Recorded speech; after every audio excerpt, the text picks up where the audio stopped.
예레미야가 2장 1절부터 10절 말씀 같이 합니다. 슬프다 주께서 어찌 그리 진노하사 전혀 시온을 구름으로 덮으셨는고 이스라엘의 아름다운 것을 하늘에서 땅에 던지셨으며 진노하신 날에 그 발등상을 기억지 아니하셨도다. 주께서 야곱의 모든 것절을 삼키시고 긍휼히 여기지 아니하셨으며 노아사 전혀 유다의 견고한 성을 헐어 땅에 엎으시고 나라와 방백으로 욕되게 하셨도다. 맹렬한 진노로 이스라엘 모든 뿔을 자르셨으며 원수 앞에서 오른손을 거두시고 맹렬한 불이 사방으로 사름같이 야곱을 사르셨도다.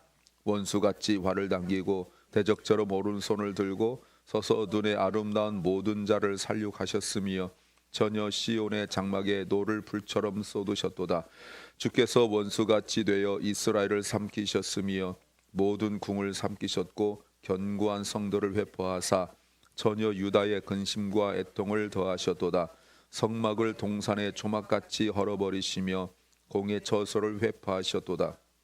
여호께서 시온 가운데서 절기와 안식일을 잊어버리게 하시며 진노하사 왕과 제사장을 멸시하셨도다. 여호와께서 또 자기 제단을 버리시며 자기 성소를 미워하시며 궁장을 원수의 손에 붙이셨으며 저희가 여호와의 전에서 헌하기를 절기날과 같이 하였도다. 여호와께서 전혀 시온의 성을 헐기로 결심하시고 줄을 띄고 회파함에서 손을 거두지 아니하사 성과 과구로 통곡하게 하셨음에 저희가 함께 쇠하였도다. 성문이 땅에 묻히며 빗장이 꺾여 회파되고 왕과 방백들이 율법 없는 열방 가운데 있으며 그 선자들은 여호와의 묵시를 받지 못하는도다. 전혀 시온의 장로들이 땅에 앉아 잠잠하고 뒷글을 머리에 무릅쓰고 굵은 배를 허리에 둘렀으며 예루살렘 처녀들은 머리를 땅에 숙였도다. 아멘. 다섯 번째 예레미야가 시 중에서 두 번째 시입니다. 예레미야는 하나님께서 진노하셔서 예루살렘을 멸망시켰다는 것을 분명히 깨닫습니다. 바벨론의 침략이 아니고 하나님의 심판이라고 말씀하면서 결국은 예배까지 다 없어졌다라는 것을 강조하고 있습니다. 오늘 설교 제목은 너무나 당연한 것이 참 행복일 수 있다. 너무나 당연한 것이 참 행복일 수 있다는 제목입니다. 우리가 살다 보면 익숙해져서 너무나 당연한 것들이 있습니다. 너무나 익숙하고 너무나 당연하기 때문에 귀한 줄 모르고 중요한 줄 모르고 그냥 지나쳐 버리는 것들이 있죠. 그러나 그 너무나 당연했던 것이 내가 걷고 내 손으로 밥 먹고 내가 일어나서 화장실 가고 하는 그 일상적인 일뿐만 아니라 신앙적으로도 너무나 당연했던 것들이 나중에 그게 정말 참 행복이었구나 라고 깨달을 때가 온다는 겁니다. 문제는 그때까지 잘 모른다는 거예요. 우리가 흔히 하는 말로 건강을 잃어버리고 나서야 건강의 소중함을 안다고 말하는 것처럼 내가 내 마음대로 뭔가 마음껏 할 수 있다고 착각하고 살다가 이제 그 모든 것들이 사라져 버리고 말면 그제서야 후회하여 그때 더 열심히 할 걸, 그때 더 열심히 예배를 나갈 걸 이라고 후회할 때가 올 수 있다는 겁니다. 그때까지 잘 몰라요. 왜 그럴까요? 첫째는 이해할 수 없기 때문이다는 겁니다. 오늘 1절도 슬프다로 시작합니다. 1장 1절처럼 에카 이렇게 시작하죠. 슬프다. 그런데 오늘 1장 1절에서는 슬프다 이성이여 본래 사람이 많았는데 지금은 없다. 그래서 외로움을 많이 강조했단 말이죠. 근데 2편에서는 하나님의 분노, 하나님의 진노를 이야기하고 있어요. 그러면서 1절부터 시작하여서 주어가 하나님이에요. 심판하시는 하나님의 모습이 어떤 모습인지 보자는 겁니다. 1절에서 주님이 어찌 그리 진노하사 처녀 시온을 구름으로 덮으셨으며, 그 다음 보세요. 이스라엘의 아름다운 것을 하늘에서 땅에 던지셨다. 여러분, 이스라엘의 영광을 하늘에 땅에 던지면 안 깨질 것이 없습니다. 그러니까 이거는 실수로 한 것이 아니라 작정하고 던져버린 거예요. 그리고 진노하신 날에 그 발등상을 기억지 아니하셨다. 발등상은 여호와의 법궤입니다. 여호와의 법궤가 있는 곳에 하나님의 함께하심의 역사가 늘 있었는데 하나님이 그것을 잊어버리셨대요. 의도적으로 생각하지 않으신 거예요. 2절에서는 하나님께서 진노하사 처녀 유다의 견고한 성을 허러 땅에 엎으셨다. 하나님이 야곱의 모든 거처를 삼키시고 긍휼히 여기지 아니하셨다. 이스라엘 백성들이 살아갈 그 보금자리를 하나님께서 사정없이 무너뜨리시고 불살라 버렸다는 거예요. 예루살렘을 무너뜨리시고 하나님께서 땅에 엎어버리셨대요. 3절에서는 주님이 또 불같이 화를 내셨다. 맹렬한 진노라고 말씀하고 있죠. 이스라엘의 모든 뿔을 꺾어버리셨다. 이스라엘의 모든 뿔은 의지하는 거예요. 힘, 이것을 하나님께서 다 꺾어버리셨다라고 말씀하십니다. 무기력하게 만들어버렸어요. 그러니까 모양은 있는데 의미가 없는 거예요. 원수 앞에서 이스라엘을 하나님께서 지키셨던 오른손을 걷어버리시고 주위의 모든 것을 삼키는 불꽃처럼 하나님께서 다 살라버렸어요. 바벨론 군대가 왕궁과 성전과 그리고 좋은 집들, 높은 사람들의 큰 집들을 불태우는 걸 보면서 예레미야는 저것은 하나님이 하신 일이다. 하나님께서 저렇게 불을 내시는데 그저 불꽃이 그냥 불꽃이 아니라 하나님의 진노의 불이라고 말하고 있는 거예요. 그런데 성전까지, 성전이 무엇입니까? 이스라엘의 아름다운 것, 이스라엘의 아름다운 것을 하나님께서 버리셨대요. 이스라엘에게 성전은 단순한 건물이 아니죠. 그들의 전부예요. 다윗의 신앙 고백과 다윗의 그 후손들의 축복의 근거가 곧 성전이죠. 이스라엘 자손들의 삶의 중심이고 예배의 터전이고 하나님을 공식적으로 만날 수 있는 장소예요. 하나님의 임재의 상징이에요. 그리고 하나님의 언약의 증거예요. 그런데 하나님께서 이것을 땅에 내던지듯이 그 아름다운 것을 배설물 쓰레기처럼 버려버렸어요.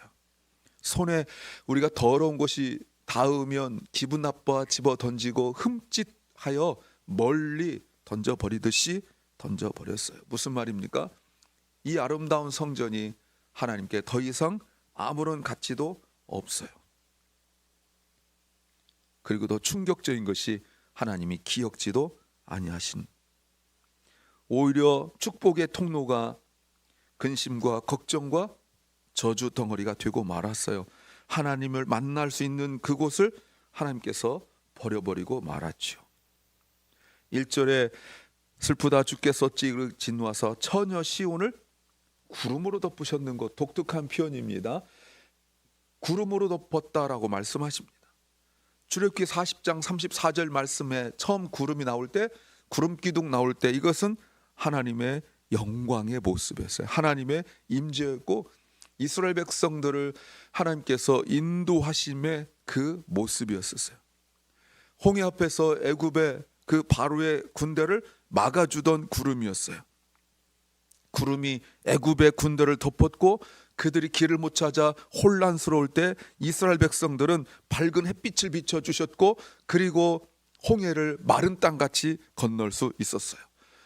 솔로몬이 성전을 건축할 때, 그래 하나님 앞에 봉헌할 때 임재했던 그 구름이 제사장이 설 수 없을 정도로, 여러분 구름은 원래 그렇게 고체 덩어리가 아닙니다. 그런데 그 영광의 임재로 말미암아 제사장이 설 수 없을 정도로 하나님께서 구름으로 임재하셨어요. 그런데 이제는 1절에서 그 구름은 그냥 구름이 아니라 Cloud of God's anger, 하나님의 진노의 구름이에요. 홍해 앞에서 이스라엘 백성들을 쫓아왔던 바로의 군대를 막으셨던 그 구름이 놀랍게도 성전에 임하고 있어요. 그러면 이제 더 이상 이스라엘 백성들은 성전을 찾을 수가 없습니다. 물론 물리적으로 바벨론 군대가 성전을 다 불태워 버렸기 때문에 물리적으로 볼 수가 없죠. 그러나 신앙적으로도 볼 수가 없어요. 왜요? 하나님께서 막으셨어요. 마치 아담과 하와가 범죄하여서 에덴의 동쪽으로 하나님께서 이렇게 쫓아 버리실 때 그 성전 그 에덴 동산에 화영검을 두셔가지고 접근하지 못하도록 하신 것처럼 못 찾게 됐어요. 아브라함 조카 롯이 소돔과 고모라에서 정신 못 차리고 막 이렇게 있을 때 하나님께서 천사를 보내셔서 그 동네 사람들이 천사를 성관계 하겠다고 뭐 동성하겠다고 막 할 때 천사들이 그 앞에 나가서 막고 있는 롯을 대문 안으로 집어 당기고 난 뒤에 그 사람들이 그 바로 앞에 있는 대문을 못 잡고 혼미하여 돌아다닌 것처럼 이제 더 이상 이스라엘 사람들은 성전을 못 찾게 될 거예요. 왜요? 없어져 버렸어요. 그들이 아무리 찾으려도 찾지 못해요. 물론 찾을 생각도 없습니다. 이스라엘 사람들은. 4절에 다시 한번 하나님이 우리가 원수인 것처럼 활을 당기셔서 다 죽이셨다고 말씀하십니다. 하나님께서 시온에 불같이 화를 내셨대요.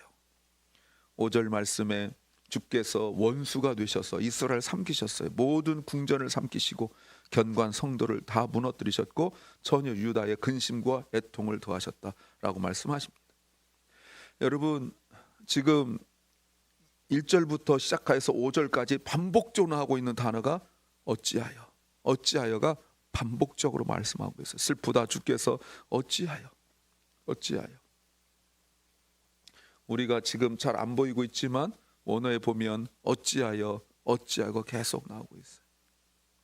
하나님께서 오래 참으셨어요. 이런 하나님의 심판을 당하는 자들이 이해할 수가 없죠.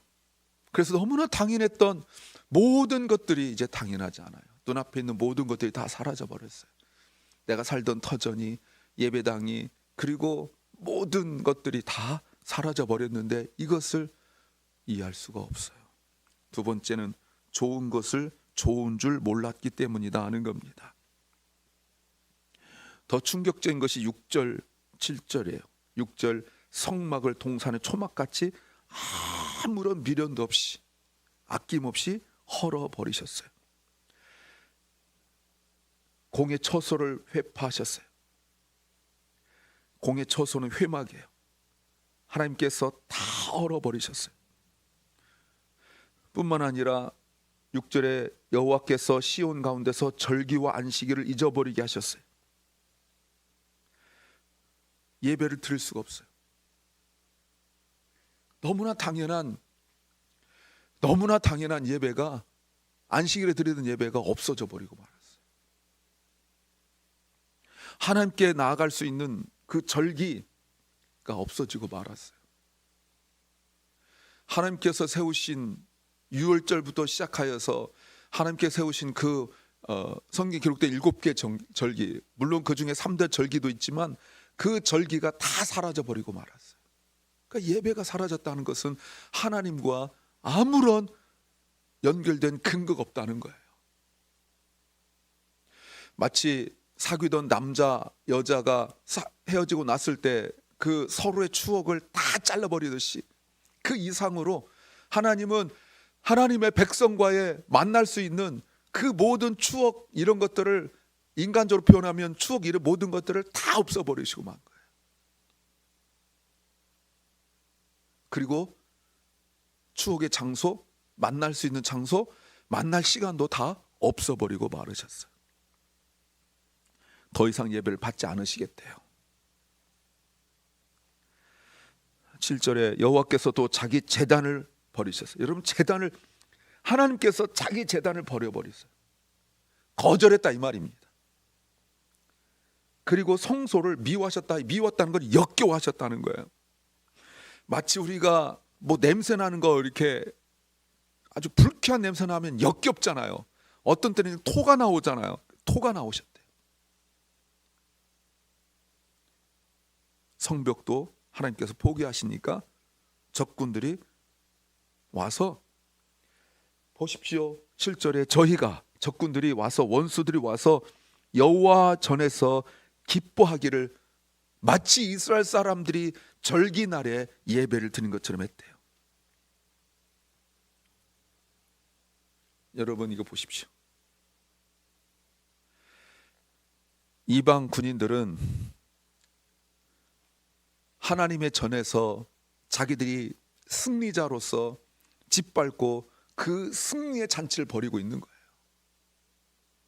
그런데 오히려 역설적으로 하나님께서 보여주는 것이 무엇이냐면 이것이 하나님을 기뻐하는 모습이라는 거예요. 이 말이 뭡니까?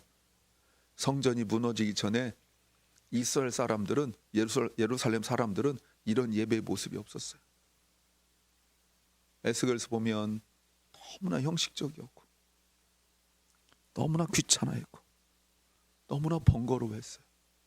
예레미야 선지자를 통하여서도 하나님께서 말씀하셨어요. 말라기 선지자를 통해서 말씀하시죠.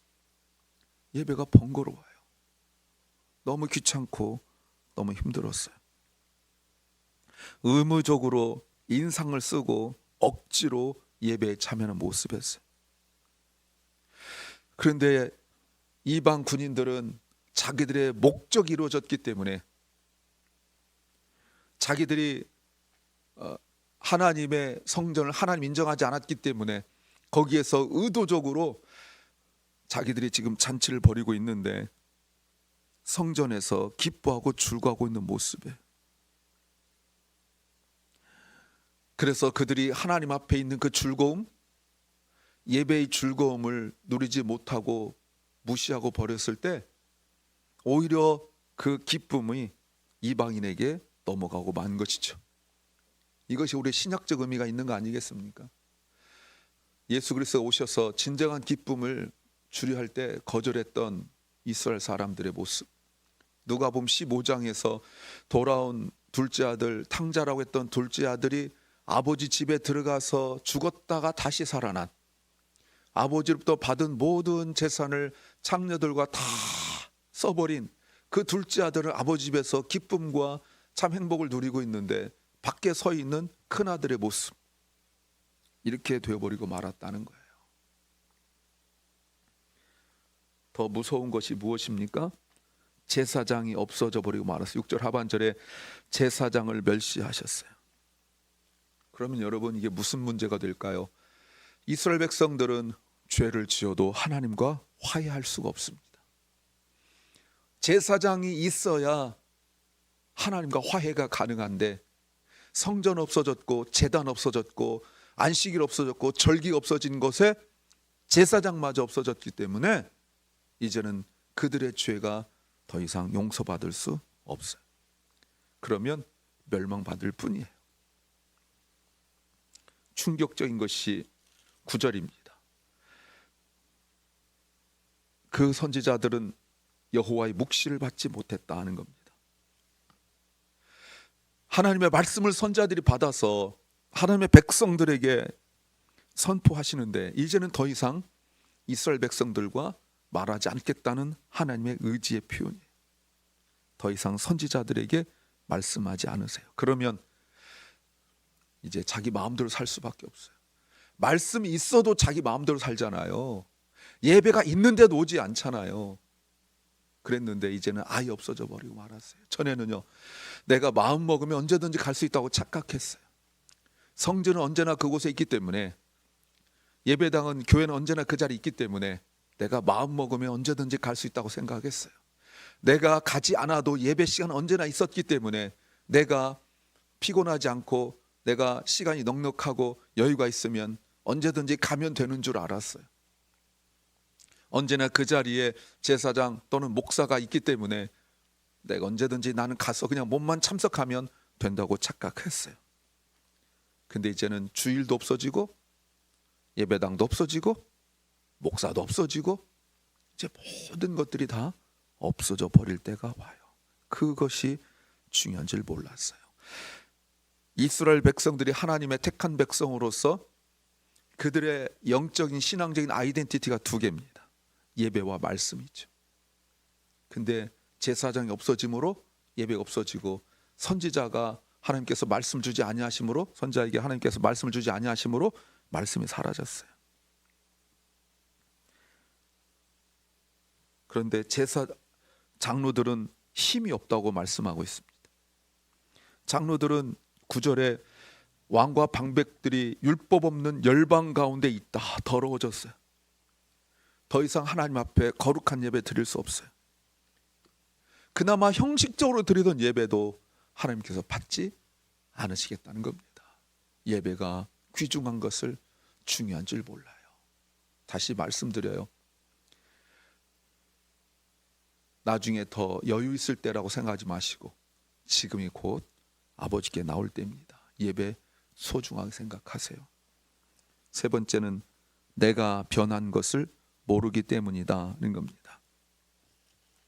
8절부터 여호와께서 주어가 나오는데, 여호와께서 전혀 시온의 성을 헐어버리기로 결심하시고 하나님께서 직접 무너뜨리려고 줄자를 가지고 계산하시면서 다 무너뜨리세요.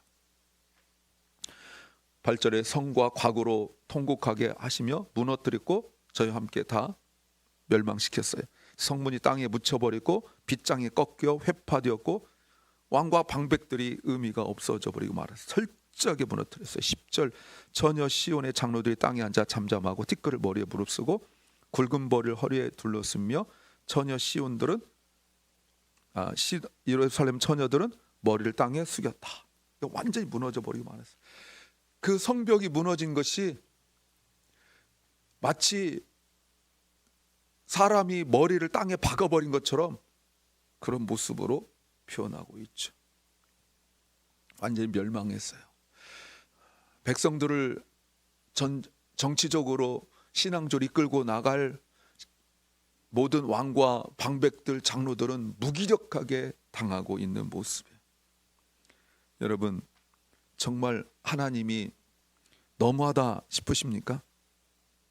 정말 하나님께서 이렇게까지 하시나 그렇습니까? 여러분, 예레미야 애가가 바로 그런 뜻이거든요. 하나님, 우리가 잘못한 거 알겠는데 하나님 너무 많이 하셨습니다. 사실 이런 마음도 있거든요. 하박국 선지자가 하나님 앞에 두 가지 얘기하잖아요. 하나님, 예루살렘 사람들이 너무 타락했습니다. 하나님께서 응답해 주시죠. 내가 바벨론으로 말미암아 이 땅을 쓸어버리겠다. 그때 하박국 선자가 아무리 믿는 자들이 악해도 세상 사람들보다는 덜하지 않습니까? 이 부분이에요. 이 주제로 제가 나중에 설교하려고 준비하고 있어요. 아무리 악해도, 믿는 사람이 아무리 악해도 안 믿는 자보다는 선하지 않습니까? 큰 착각이죠. 하나님께서 뭐라고 말씀하세요? 하박국 선지자한테 이렇게 말씀하세요. 2장 4절에 오직 의인은 믿음으로 말미암아 살리라. 믿음밖에 없는 거예요. 여러분, 왜 하나님께서 이렇게 만드셨어요? 정말 힘들 때, 슬플 때 위로할 자도 없게 만들었고 삶의 모든 터전, 예배당까지, 성전까지 왜 다 그렇게 무너뜨렸고 제사장도 없이 만들었고 선지자도 없게 만들었어요. 여러분, 내가 변한 걸 몰라서 그래요. 하나님 원망스럽다고만 생각하지, 내가 신앙이 무뎌졌고 내가 타락하고 내가 죄악 가운데 있는 사실을 깨닫지 못하고 있는 거예요. 사랑하는 여러분, 지금 너무나 평범하지만 너무나 당연한 이것이 너무나 소중하다는 것 깨닫기 바랍니다. 지금 예배 시간 언제나 있고 예배당 언제나 있고 또 언제나 목사가 있고 하는 이것이 당연하지 않을 때가 올 수 있습니다. 물론 외적으로 말한 그 모든 것들이 없어질 수도 있지만 나 자신도 나중에 나이를 들든지 병들든지 아니면 또 다른 어떤 상황에 처하게 되어지면 지금 내가 의지적으로 예배당 안 나오고 의지적으로 내가 교회 안 나오고 예배 참석하지 않는 것이 나중에는 의지가 있어도 안 될 때가 올 것입니다. 지금을 소중하게 여기십시오. 기도합니다. 주님, 너무나 평범한 오늘이 참 행복이길 우리가 원한다면 지금 주님께 와야 될 것을 깨닫게 하옵소서. 우리가 변한 것이 신앙적으로 타락하고 무뎌지고 더러워진 것을 깨닫고 회개하게 하옵소서. 사랑 결란과 사랑으로 자녀들이 늘 하나님 앞에 나오기를 힘쓰게 하옵소서. 병중에 있는 연약한 성도들을 기억합니다. 그들 중에는 정말 하나님 사랑하여서 잘 섬기던 사람들도 있지만 예배를 소홀히 여기고 예배가 뒷전으로 밀려나며 예배가 귀찮고 의무가 되었던 심령도 있을 터인데 이렇게 병에 있으므로 주님, 그들이 의지가 있어도 나오지 못할 상황에 있습니다. 주여, 예수 그리스도의 이름으로 간구하오니 그들에게 한 번 더 기회를 주시옵소서. 오늘도 우리가 말씀을 진실하게 정직하게 읽게 하여 주시옵소서. 오늘 하루가 주님 주신 하루, 감사와 기쁨과 찬양의 하루가 되게 하여 주시옵소서. 예수 그리스도 이름으로 기도하옵나이다. 아멘. 하늘에 계신 우리 아버지여, 이름이 거룩히 여김을 받으시오며 나라 임하옵시며 뜻이 하늘에서 이룬 것 같이 땅에서도 이루어지이다. 오늘날 우리에게 일용할 양식을 주옵시고 우리가 우리에게 죄 지은 자를 사하여 준 것 같이 우리 죄를 사하여 주옵시고 우리를 시험에 들게 하지 마옵시고 다만 악에서 구하옵소서. 대개 나라와 권세와 영광이 아버지께 영원히 싸움나이다. 아멘.